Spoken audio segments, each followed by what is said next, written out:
So in the previous video we've also got up to about the 1970s, where we looked at that conflict that the Dani people were experiencing between themselves and the Indonesian government, mainly over issues surrounding Islamic values of modest clothing and not having pigs as part of your culture. So the next stage is that we need to have a think about tourism, and this is where it might be getting a little bit complicated. I mean, in the 1980s already, tourism was having a significant impact, and that very much was the intrepid tourist, the more adventurous tourist, going to this area, specifically to this experience, this paradise, before it was spoiled by other backpackers. Of course, there's a bit of an irony there, which in your travels you might come across. The tourism that was very much being led by people that were not necessarily in direct conflict with the Dani people, so it's somewhat different from the situation we had in the 1970s with the Indonesian government.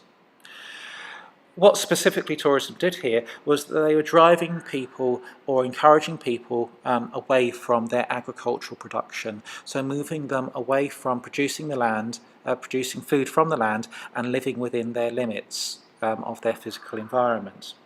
In addition to that, there were massive cultural changes, and now those people coming in were not necessarily were tourists rather than aggressors. So then, at that stage, the clothing and trendy clothing and was seen as the thing to do started to change the culture. In particular, as you can imagine, the children were particularly responsive to this, and quite often there was a situation where the children could effectively earn substantially more than their parents simply by gaining lots of gifts.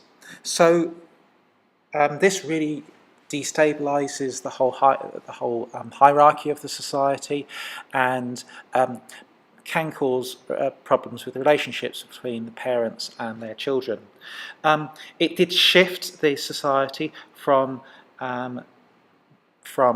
giving gifts to receiving gifts. So tourism, of course, has its benefits. It brings in money to the local community, it brings in jobs to the local community. Now we're having a situation in Papua New Guinea where we're actually having hotels being built. But again, go back to those things we thought about Plato and his cave of enlightenment.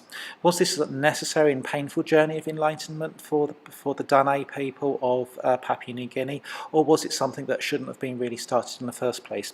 Once it has started, where do we go from there? We can't undo this, what we've done, and we can't get people to forget the experiences that they've had. So really, it's managing this in the best way for all people concerned, but particularly the Dani people that at the end of the day may not have wanted this transition, but we've decided, society has decided, they need to come out of their cave of enlightenment, again going back to the stuff that we talked about with Plato. So there are lots of points here for you to discuss.